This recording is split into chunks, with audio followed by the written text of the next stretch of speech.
Hello and welcome. This is Pauline Crawford-Oms, and today we have another Zoom circle, this time with women, asking women about how will we navigate towards 2020 alongside men, with men, in synergy and togetherness. My passion is to have magical conversations about such subjects, because my passion is for the world to be very good, for men and women to work together, to live together, to love together.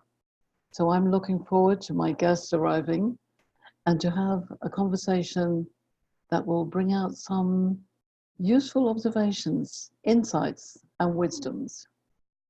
This is the year, the end of a decade, time to set our sails for a new horizon, one where men and women work seamlessly together. So to find out women's views, we are going to take a step into the future. I look forward to my guests arriving very, very soon.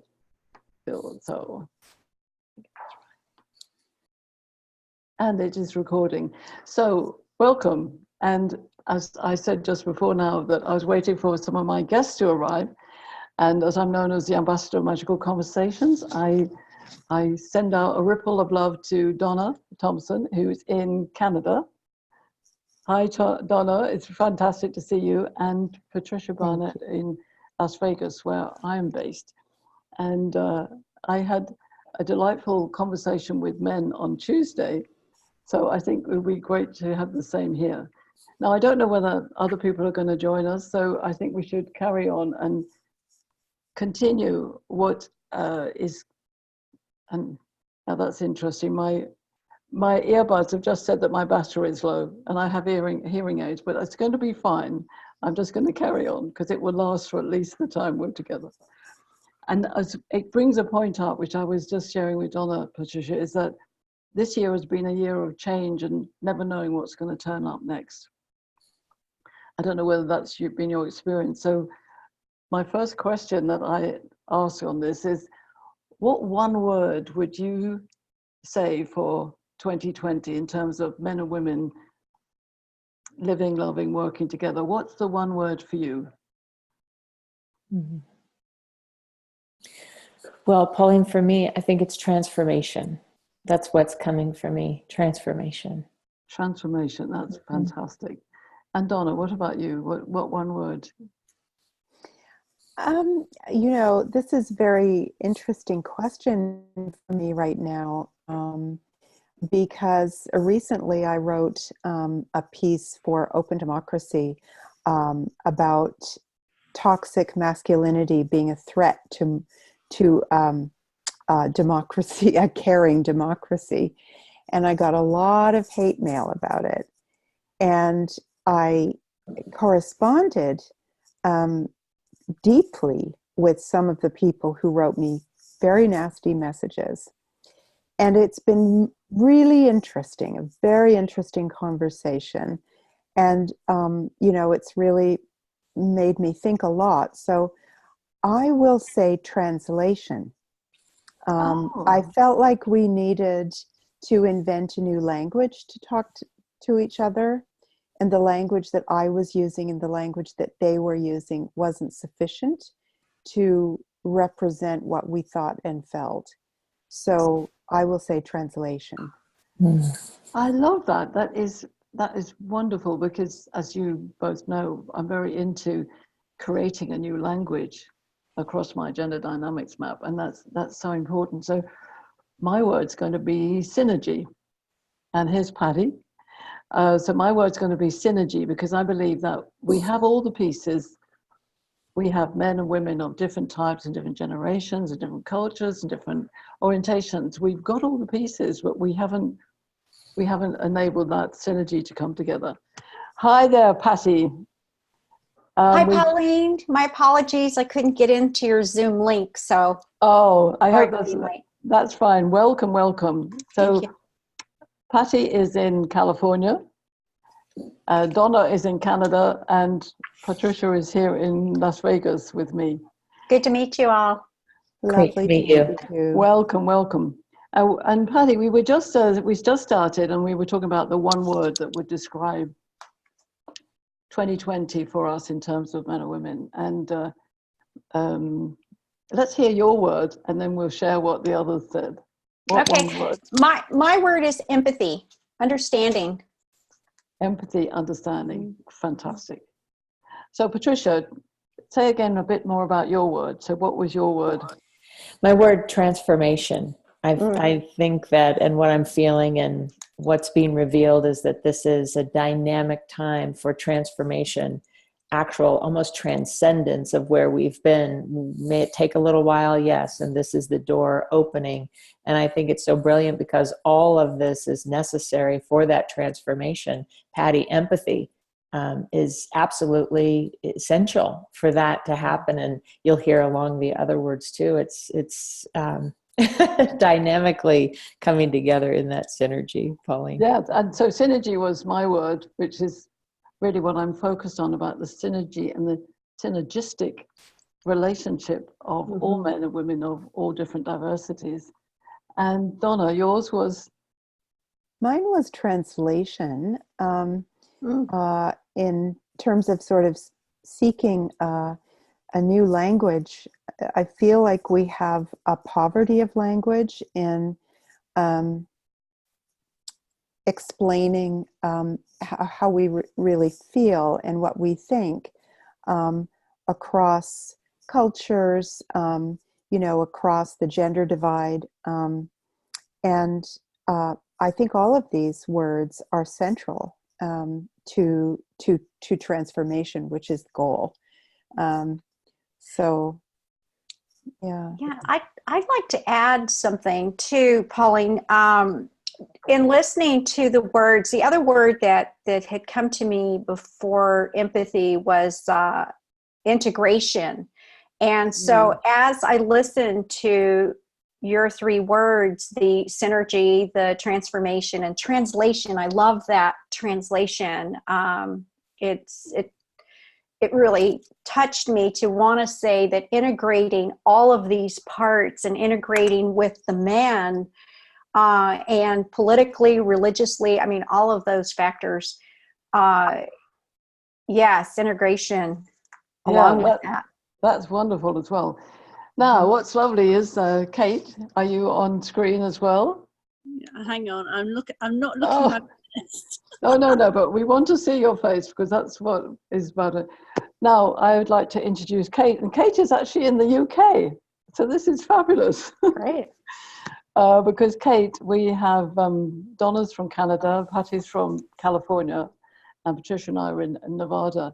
And in fact, one of the things I think is very magical about women is that we stand up and be counted for our wisdom. We meet people everywhere. And now Kate and I only met for the first time yesterday, was it? Yes. Yes. So we had... How extraordinary, isn't that funny? Yeah, we had been talking on LinkedIn, and Kate had spotted something that I wrote and said, oh, wow, that's aligned to what I'm thinking. And we had a wonderful, magical conversation yesterday, and that's my passion. So Kate, we've just been sharing. My question was, what is the one word that you would like to put forward for 2020 in terms of men and women being in a good space together, whatever it is? And if you can think of one word now, then we'll share ours, or we can tell you ours and you can add to it. You have a choice here. I like to give people choices. Oh, good. Well, I haven't got one at the minute, but I'm a resource investigator. So what that means is I tend to get my ideas by listening to others. I won't copy, but it just helps me to think.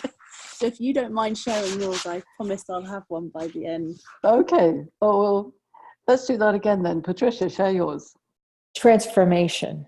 Seeing that this is an ripened opportunity for transformation, the doorway entering into transformation for sure. And Donna? Translation, because we need a new language in order to transform. And Patti? And initially I said empathy, and the word is integration for me. It's integrating all of these parts. And to mine was synergy. mhm. So has that sparked your Actually, imaginative juices? Transformation, it took me straight to a word which I use a lot in my practice, which I think is relevant, and that's transcendence, because I think it's bigger than transformation, and actually is something we can all, aim for, because it's the only transcendent being that I can think of is someone like Nelson Mandela, who did something, was incredible. I think for most of us, there's a struggle with the ego to a degree, depending where we are on our own spiritual path. But essentially it's kind of, getting to that place where we can almost like see third dimensional reality for the theatre that it is. And actually that there's so much more depth here if we can just take a step back, depending on whatever your particular tradition or way of doing that or being that really is. And then obviously we can, then it's much more possible to have those deeper conversations that, transcend every barrier, be that language, gender, race. Yes, and that's interesting. I want to bring back something Donna said before some of you arrived, but it was very relevant, about you'd had some almost hate mail, hadn't you, about toxic masculinity. And that's something we need to transcend with a new language. Yeah. So share a little bit more, Donna. How did it feel when you had that?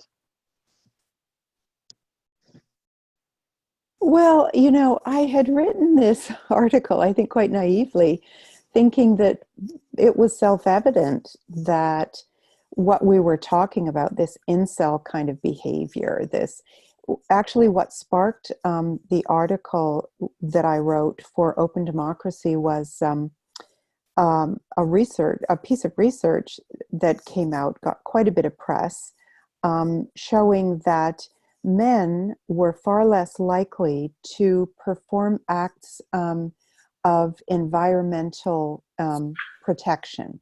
So they were far less likely to recycle, to use reusable grocery bags, or to turn down the air conditioning, or any of these actions that would be perceived as good for the environment.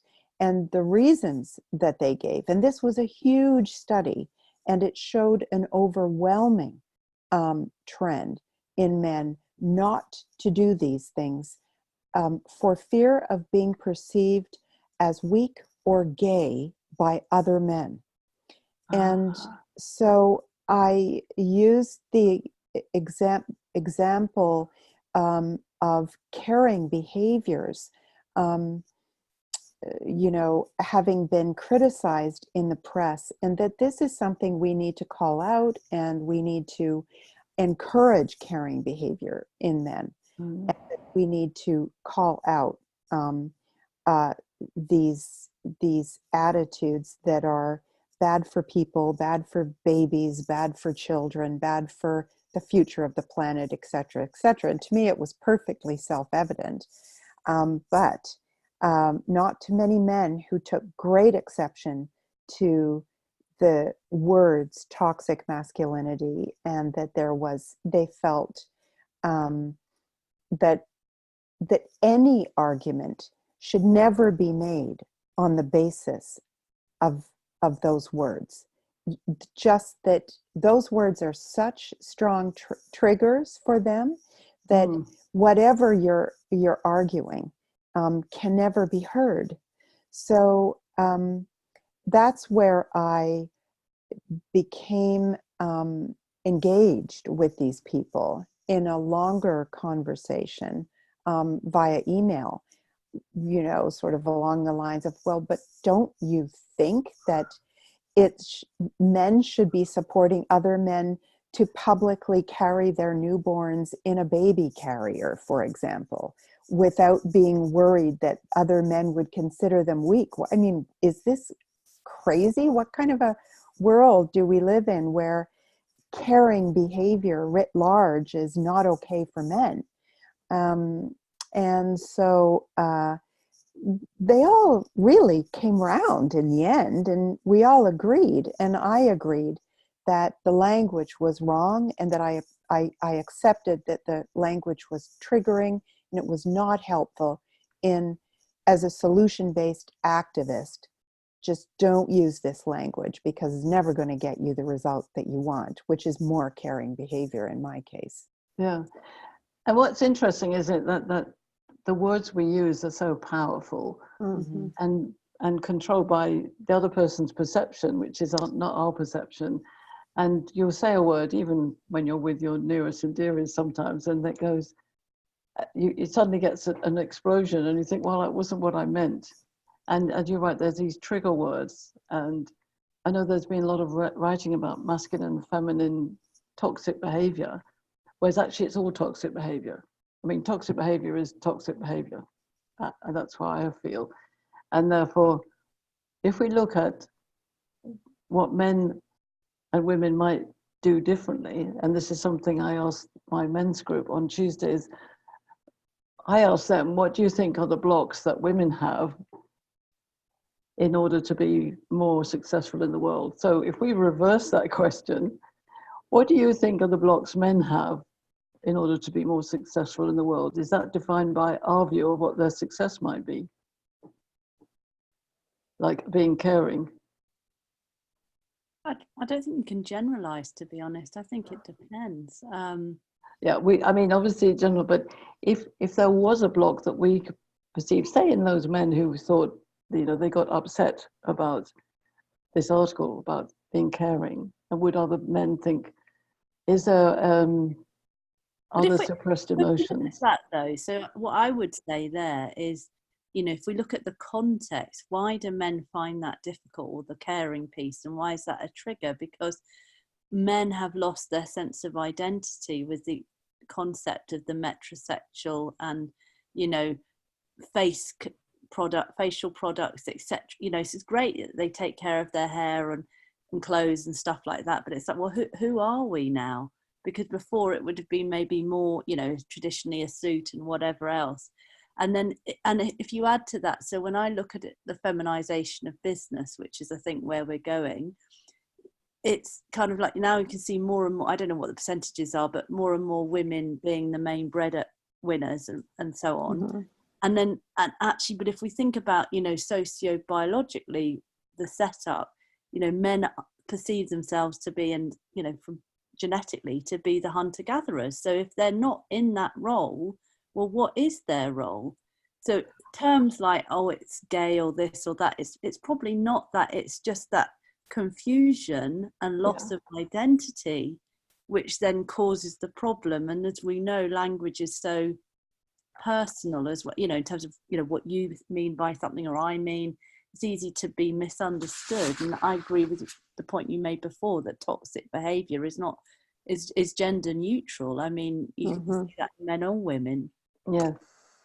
And what do you think, Patricia? Yeah, you have to unmute yourself. Oh, yeah. Thank you.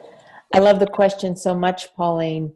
And as you were speaking, I was thinking about the question you asked to the men, so that that one I feel like it could be easily answered, bringing it back to the women to answer the question. The word that comes to me is ego, the defined ideal of our story, our belief, and ego of who we're supposed to be, what it's supposed to look like, and the way in which we've lived up until now, which is absolutely exactly where we need to be for the collapse of it all, for the truth to be revealed. That might all sound very, woo-woo out there in a way. However, the block, what I found with working with my clients is the block always resides within, and is usually based upon a belief or a habit or a story that we tell to compare or try to become something or match up or measure up because of society and what we believe we're to be. in society, in family, in gender, in this world. So ego's the one that comes to me. What's the block? The ego, the beliefs, and the stories. Yeah. Mm-hmm. So, Patty, do you have a view on this part of the? I do. I'll tag on to the identity piece. It's that what I'm hearing from women. It's in the work that I do is remembering who you are, and when we can go back to that, go way back to remembering who we are as a person before we were identified as, you know, you're a girl, and then you're a teen girl, and then a so on, and then you become a mother and a wife and all of those things, and maybe an executive, or don't have children. I believe that, yes, that's all tied in with the ego, and that's where I believe is the breakdown. We have the healthy ego, the unhealthy ego, and it depends on how we were trained or what we allow to come into the story that we make up. And sometimes what we do is we make up this story about the other person and forget about making up the story for ourselves. And I think there's part of where we get lost. And then when we can bring it back to our story, what is the real story? What is the truth? Then we can look at it from that place and not be so concerned so much about what other people are thinking or saying about how we're being, not comparing ourselves to others. I think one of the things that's interesting, I was interviewing a new man, for my Men of the Future series, actually a Brit, who actually Kate knows, but one of the things that Gary said was it's about for men, that it was about emotional suppression for decades, which was now being released. And that's what I found across the piece of working with men, that I'm sure you as well, that there are many men who love having this emotional side to them now, but there still are some that are blocked.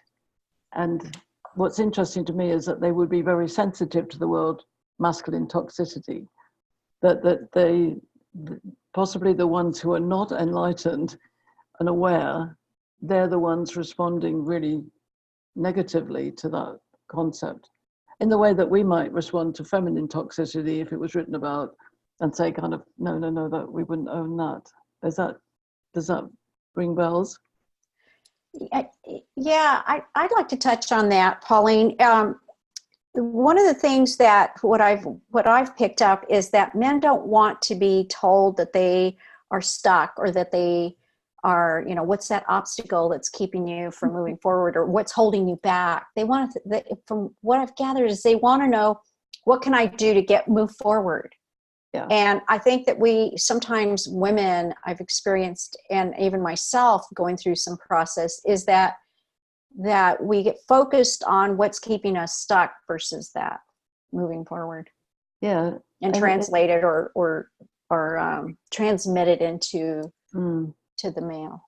I mean, I think there's a real willingness of men to have more emotional outreach.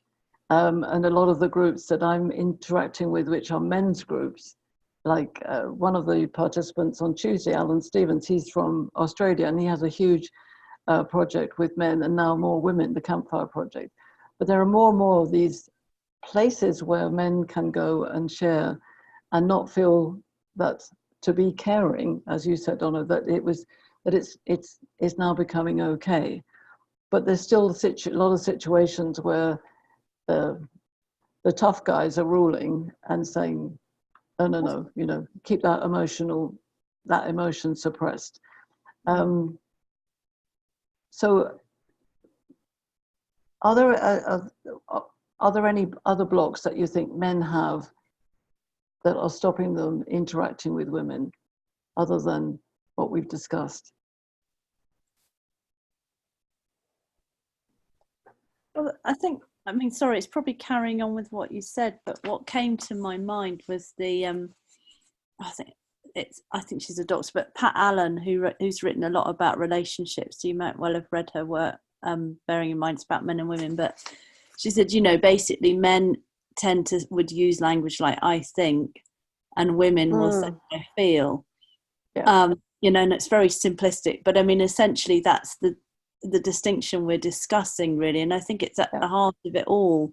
So if I just want, as an example, if I say to my husband, I had this awful day, blah, whatever, and I tell him the story, and all I really want is a bit of empathy, and then he'll become into some practical solution. Well, now what you need to do, and I go, you're like, no. I want to offload so that I can move on, so I can just, So that's the thing. I think it's that, and that to me is it's very typical. We all laugh because it's that. For the man, it's like, well, what's the answer?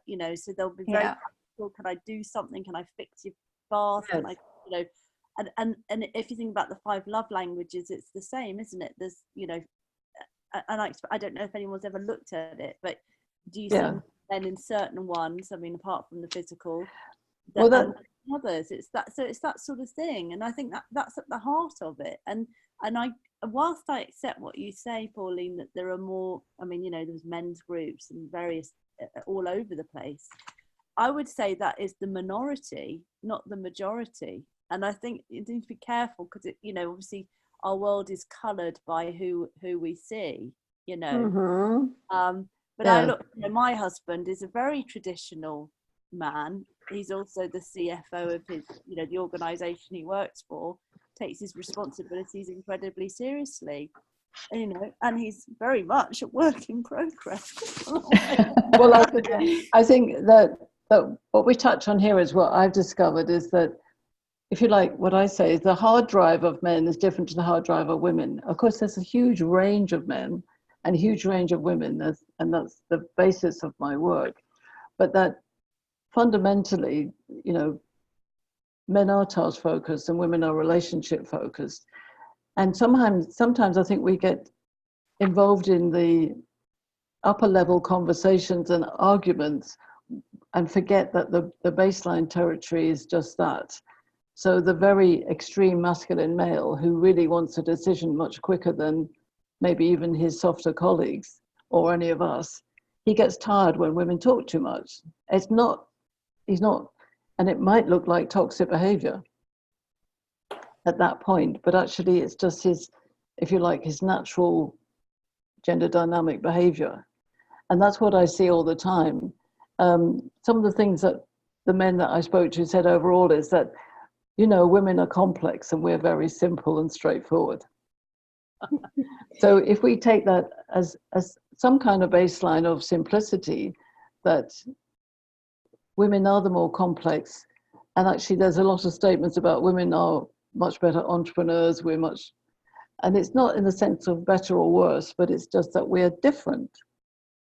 And I think I might share with you, and you can watch it anyway, was when I asked the men about what was the block, the first thing that came up was they said women were combative with each other. And that actually they found that curious and didn't really understand when that happened, what was going on. And that kind of put them just in a different space.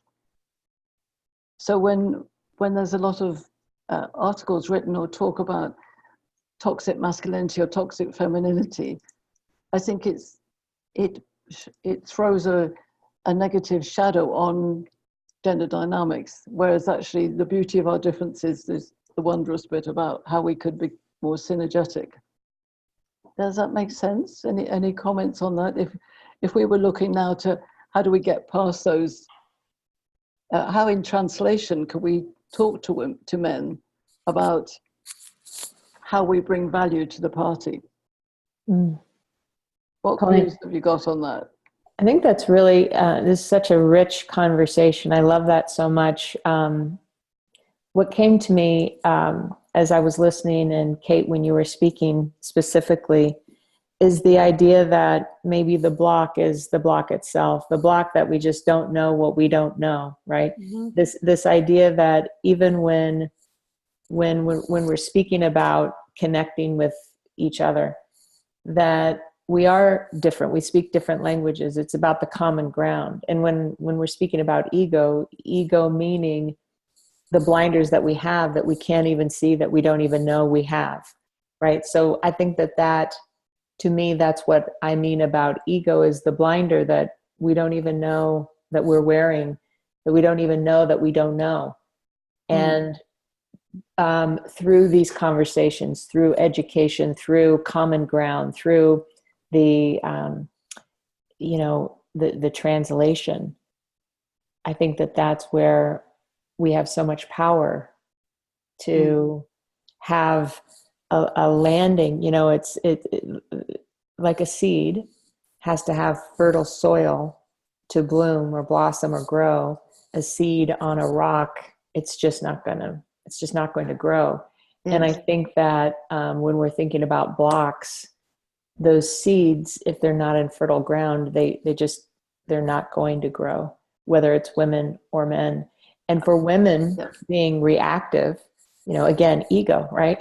This reactive of dynamics and how we each react or respond, but usually react to one another based upon guarding or fear or ego. So Yes. I love that. And that identity piece, Yes. Patti, what you're speaking about as it relates to the ego was, I think, even a greater word to represent what I was hearing and feeling and gleaning.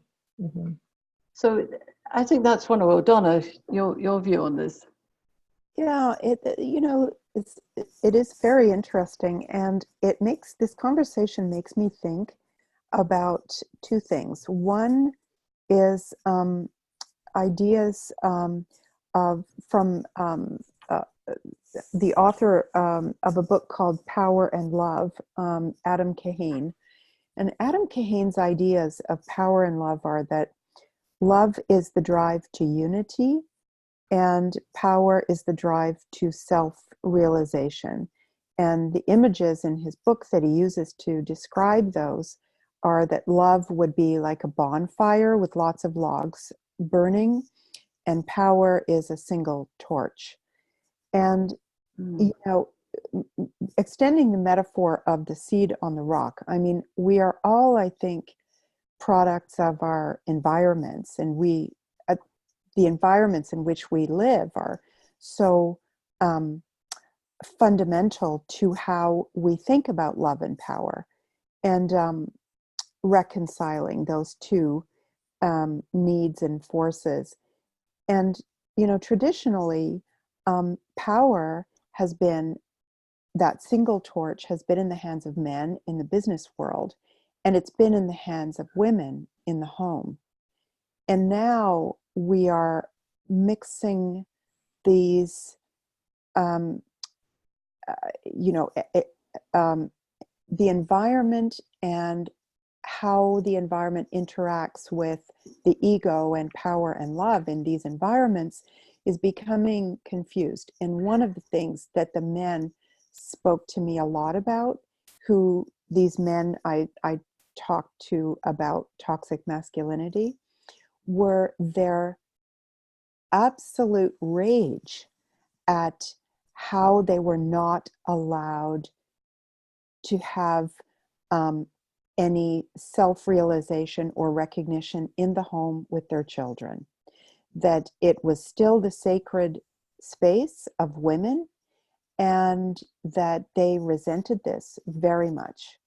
There was never, they're not allowed into conversations in the PTA.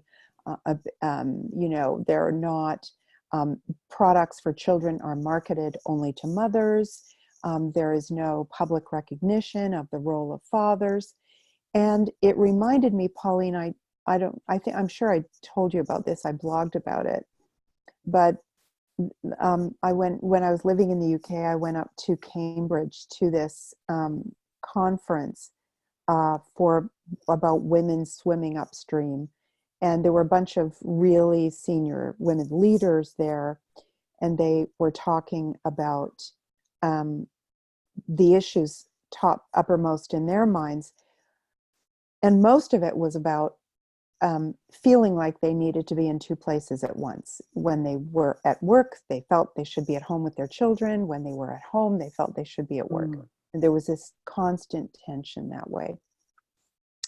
And one woman, who was the CEO of a very, very huge national corporation, said, I know what I'm really good at, and I'm not good at raising my kids, so I just outsource my kids. That's what she said. And everybody in the room went, oh, ha, ha, ha. And then she said, but when my son falls and scrapes his knee, my son runs to my husband. And everybody went, oh. And I just thought, come on, you guys, like, you know, you have really got to pass this torch back and forth. Yeah. And you can't have all of one or all of the other, but you do need to pass the torch, and you need to be able to receive the torch and pass the torch. You know, you can't I be like holding the home torch at work and the work torch at home. I like that. I like the idea of passing, because I think that's true in my experience, that we, you know, the power of sharing, even if we talk about sharing with different people around the table, they'll have a different view of what sharing is. So, you know, that's what I find when I gather people together for the gender dynamics, that there's still very different views, from the masculine-minded man to the feminine-minded man, the masculine-minded woman, the feminine, whatever it is. But I like the idea of passing the torch. I think that's a really good metaphor to me, because it's like when you do, would you call it, races where you have several people and you pass the baton, and you only win if the whole team wins. So you have to cheer everybody on, even though you might put the fastest runner at the end or something. I don't know what the tactics are. But I think traditionally, men have always been very solo, and women have always been very collective, generally, you know, with the home and the community. And now that's merging and blending, and we haven't had the right conversations about it. So it comes back to what we're saying about translation and conversations and openness. I just want to give you a little insight. Whenever I've done my mixed groups and I separate the men and the women, just to do a very simple exercise, which is describe men, describe women, describe men, describe. The men always stop after about 5 minutes, and they step there and they go, why are the women still writing? And the women are always wrote more words. So, I mean, they're very simple examples of how we're different. And the men, they're competitive, so they want to write more words, but they can't think of any more. So there's some very simple things where once you do that exercise, we can laugh about the differences, and then they don't become toxic, and they don't become important in a destructive way. They become very constructive. So one of the things I was looking at now is that what would we give as advice to men?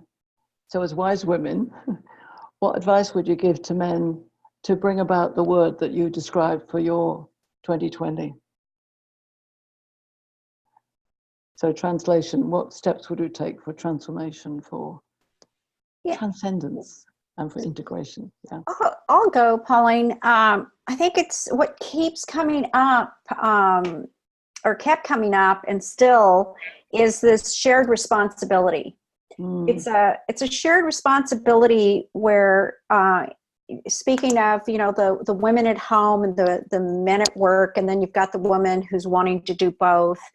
And then you've got the one who says, you know, I'll outsource, you know, because that's just not my gig, but I want kids. And so I had them, and now I get to outsource. It's a shared responsibility.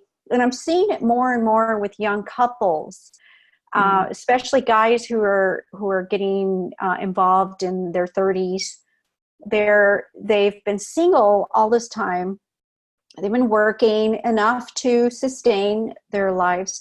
And then they get in partnership, get married, And then the child comes in, and I've seen this with 3 couples, and I just returned from Sedona and had a conversation with another young couple. And the guy is just like, well, I don't know what to do with this kid. He just keeps crying. And it's a shared responsibility, I believe, is how I approached the one young man recently in Sedona, is that what part do you want to play in this? Because it isn't her child, and you're not babysitting your child when she's not there. It's a shared, this is your child. This is, I mean, because she needed your sperm to make this baby. Yes, she gets to carry this baby, and she gets to carry it for the rest of its life. You know, I'm still my mother's child in my 60s, right? Yeah. And so there's something that I would share. What I shared with this young man was that stop and look at what part you want to play in this kid's life. What part do you want to play in the shared responsibility with your partner? And always remembering that your partner is the most important, speaking with the woman, that your partner is the one that's going to be there in the end. And this child chose the two of you to come into this world. It doesn't make you 100% responsible in the long run, but you're here to care for this child. You chose this, in other words. It's choices. Choices, that's really good. So what other ideas have we got here for, I love that one, shared responsibilities. So who'd like to go next? Wow, Patty, you really spot on. I loved what you had to say. And it reminded me of the word that came to my mind is interdependence. Yes, amen. Yeah. So the interdependence, and what I teach on it, imagine a diamond, right? Interdependence at the top, codependence at the bottom, independence and dependence at the sides. And this toxicity, or the toxic triangle, is all of that in the bottom. We get to the highest potential, reach the highest potential when we come from that top half of the diamond, the interdependence here. Mm-hmm. And that interdependence, the feeling that I really got, Pauline, when you were asking about that, is the ending of the finger pointing, of the blame game. You know, Patty, to what you're speaking about, the responsibility, beginning with personal responsibility, being 100% responsible, personal mastery, coming together in that interdependence, in that kind of responsibility for the outcome of the highest. So when we look at, up until now, it's been maybe not understanding, and they're this and we're this and they can't and we can't. Instead of pointing, finding the common ground for the interdependence, for the good of the whole, right? And there was one other thing that I was writing down here, and it was the being 100%, bringing into this each 100% of what we have to give. Even if in the interdependence it's a 60-40 split, it is that responsibility of coming together, beginning with the 100% responsibility for the goal in mind, right? So I think so much we can get to in this conversation. It's all about the guys. If the guys would just figure it out, then we would be great. Oh yeah. It's about, right? They would just figure it out. And it's like, maybe not. This is about responsibility and interdependence, and we have choices and shared. So, Donna, what do you think is and something we can encourage the men to think about? Well, I think, what it reminds me of is I do a lot of work in health communications. And so one of the questions that I really like to encourage clinicians asking their patients is, what do you think I should know about you? Tell me what you think I should know about you. That. And I think it's a great way to introduce it's sort of like throwing your cloak down and inviting someone to share something that is completely non-prescriptive. And it shows humility, openness, and curiosity, I think. And I think, so I feel like we just need a good opener, you know? And so that might be it. I mean, it might be worth trying. Like Absolutely. I love that. I love that, Donna. Brilliant. Yeah. Yeah. So, Kate, what's your thought? Thank you. Oh, lots of thoughts, really. I think what most attracted me or held my attention in the conversation was the point you made, actually, Pauline, about what men say about women, you know, how we pull each other down. And I think that is absolutely the truth of the matter, that, you know, and it's been really interesting watching the dynamics in this conversation, you know, certain people supporting each other and go, oh yeah, that's a really good point, you know, because that then encourages other, because if we don't support everyone, then some people feel included and other people feel excluded. So that's the point, you know, a real, you know, sort of in the moment comment, I think that happens, and it's not necessarily intentional, but it's why we need to be so careful about not just language, but, you know, what are we creating? So that's the first thing. And then I was caught by the other word that kept coming up, or phrase that we used, was toxicity. And in my systems work that I do, I talk about the 4 horsemen of the apocalypse, really, which you know, we probably all know, but we're talking about blame, which is like the defensiveness which comes when we judge or criticize others. They're the 2 sides of the one coin. And then you get the sort of withdrawal or stonewalling, which happens if people feel overwhelmed. You know, that can be a very feminine response, but ultimately, if things are really not working, there's a huge amount of contempt. When you get to contempt, the relationship's dead, basically, because you've gone beyond the place of where you can retrieve it. And so I think, you know, and then so going back to your piece, it's for all of us, as you know, men and women, it's around, I don't know, I really like what you said, Donna, whether it's the opener, but it's more about that emotional awareness. So, you know, if we can stop and observe and just, you know, not just our own reaction, but what's going on, and then tune into the intuition, the intuitive side, and then go, oh, you know, so because, you know, any conversation ultimately is a risk, isn't it? Or there's a potential for risk. So just, well, actually, you know, what I'm noticing, and then if we can then use the clean language, so there's less likely to be a trigger, then that person might hear what it is that we're seeing. But actually, by offering something up, or, you know, what I'm noticing, it's a bit uncomfortable in this space, you know, what about you? Because it's also about the relationship. What we talk about in system stuff is it's the relationship in between, you know, and all the stuff that's not being said. So then we could have a more honest dialogue.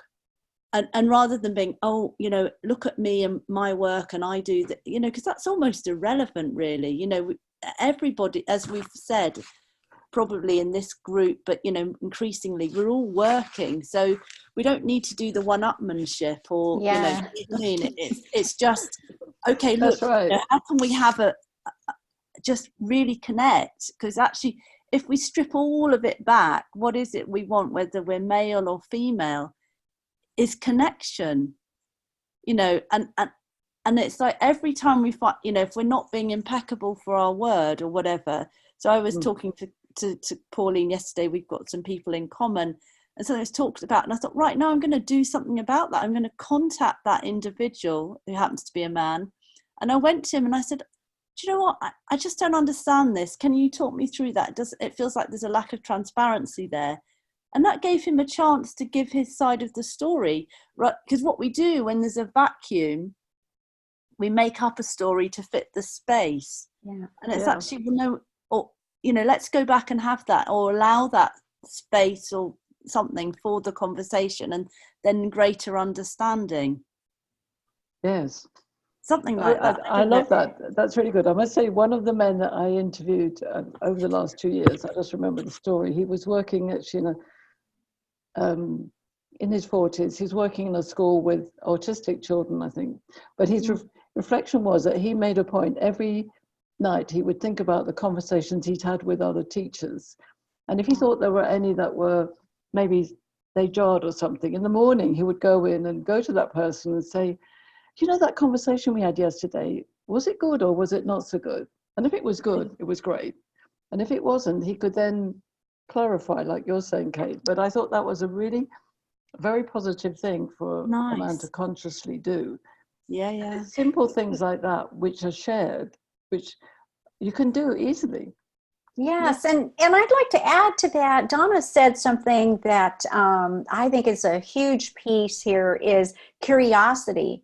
And it ties in with what I heard you say, Kate, and your story, Pauline, that curiosity, it's like lean in. When I was listening to Donna and Kate, I and you, Patricia, of course, I wanted to lean in and I wanted to know more. And it's that curiosity. If we could do that, if we could teach that or show that, model that, perhaps that would be a way for men and women to pause and say, I loved your story, Pauline. And I want to pick up on a word there, which is to model it.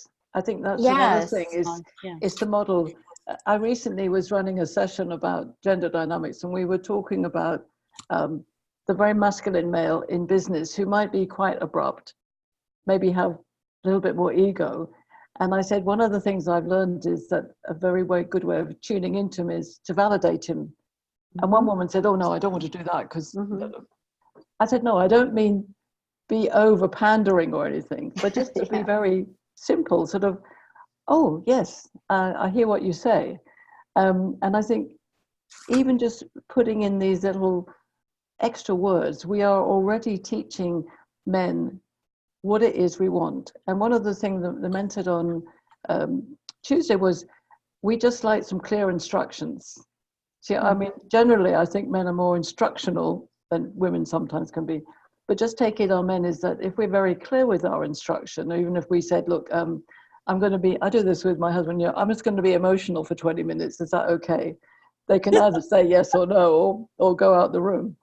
But as we're coming now to the end of this hour, I want to ask you, sort of almost going back to one word, but if we were going to create our future, our imagination, use our curiosity and our imagination to create a world ahead which had no conditions of the past or the present, what would be something that you would like to happen in that future with regards to men and women?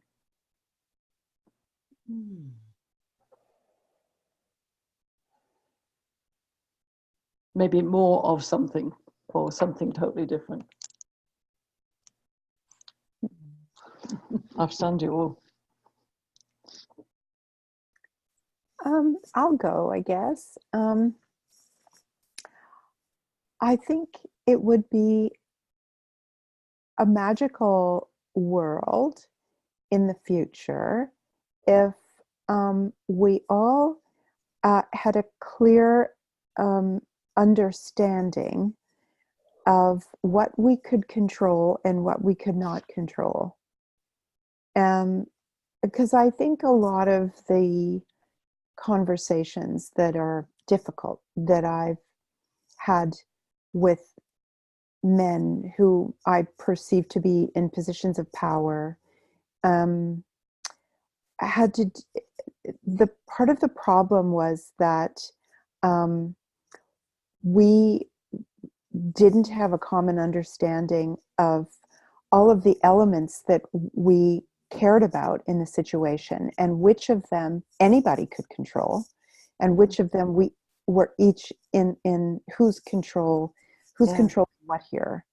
And if we had just a better intuitive understanding of that as a starting point for conversations, I think it would be so much easier.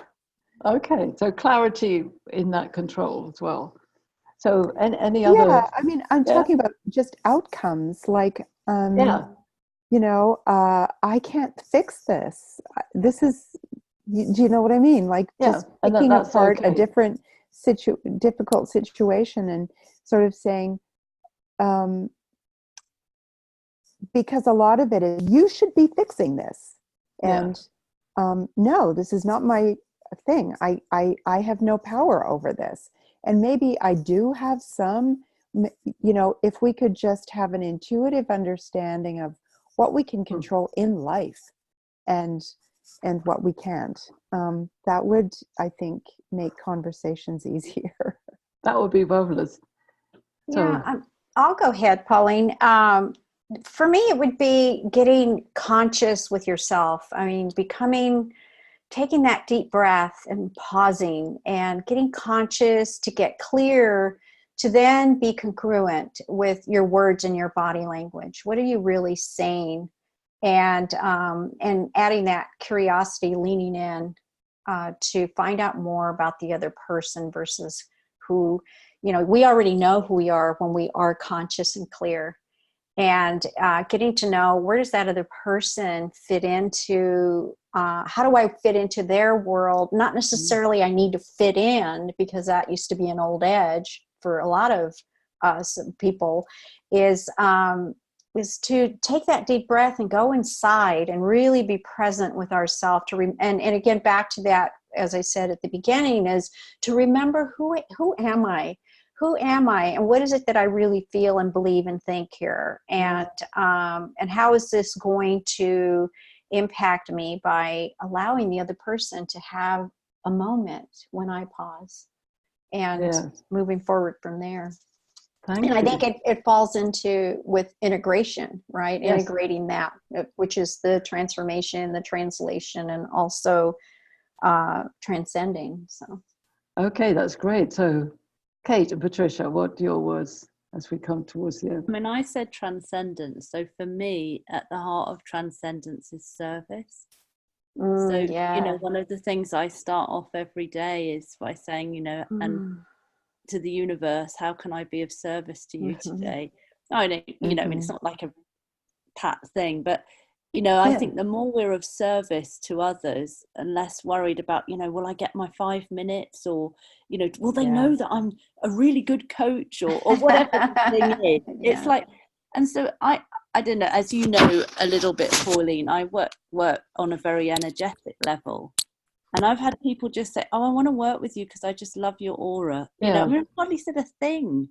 And that's whether we're masculine or feminine, it's that alignment of the energy. So it fits to what you're saying. It's just different words, Patti, I think. Yeah. But that let's be really aligned and then congruent, and then because at the bottom of it all for me, Pauline, is like we can come from scarcity, lack, fear. And that will be what drives us. The old Hopi Indian story, there's 2 wolves inside you. Whichever one you feed is the one that grows. Yes. Or we come from love. Yes. And ultimately, that's the choice we make with in every moment. Am I coming from fear? Right, I've got to prove I'm better than they are. Or am I coming from love? There's plenty of room. It's spacious here. I don't have anything to prove because I know I'm not, for me, there is definitely a divine. I don't, it's not a man in a beard, but that I'm not on my own, so I don't need to worry. It might look on the outside that it's dire, because the money's not coming in, but that's just the material third dimensional reality at the end of the day. So it's that, I don't know, it's that kind of thing. And if we hold that energy, then it lifts up the conversation and we start conversing at a very different level. Yes, absolutely. So we're on time, but Patricia, what's your one thought about creating our future? I love every bit of everything that's being said, and creating the future. The word that comes to me, and many have come listening, utopia started as the first one, and bliss and peace. And Kate, what you said, it's love, it's harmony, it's living from the truth.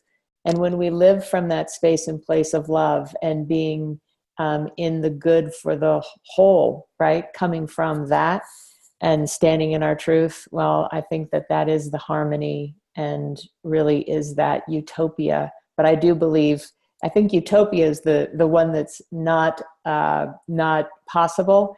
The utopia, the bliss, the harmony that I'm speaking of is that love that is inside of all of us, that when we come from that, we will create a world and a future that is coming from that truth and that source that lives and resides within each of us. Thank you, Polly. And I so love what you all say. My favorite hashtag is hashtag World Harmony, because I feel that it is possible to create world harmony, and that it starts one conversation at a time, which is what this is. And it's been a magical conversation without judgment, without anger, without coercion. That's my passion in the world, is to spread that. And I really honor all of you. And I say from the depths of my heart, this has been absolutely fantastic, even more than I could imagine. And I am going to post it out. And I do want all the men to listen and watch it as well. And I encourage you to watch the one I did on Tuesday. Again, it was same number of men. We had, there were originally 6 of us, but sadly Matthew's son was ill, so he disappeared, but we ended up with 5. So maybe this is magical that it is the same number. And my passion is to do this more in the new year, to really listen to what the men are saying, for them to really listen to what we're saying, and then start looking at, so where does that come together?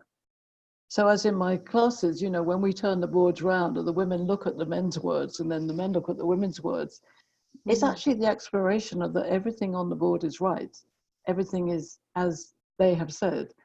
So the translation, the integration, the synergy, the transcendence, and the transformation, the key words.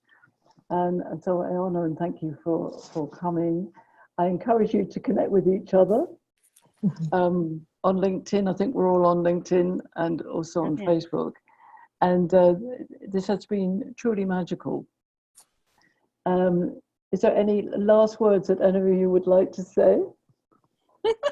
Thank you, Pauline. Thank you, and a pleasure meeting all of you. It Same. was a pleasure. Same. Fantastic. So I will pause this recording now, and with absolute gratitude. Thank you.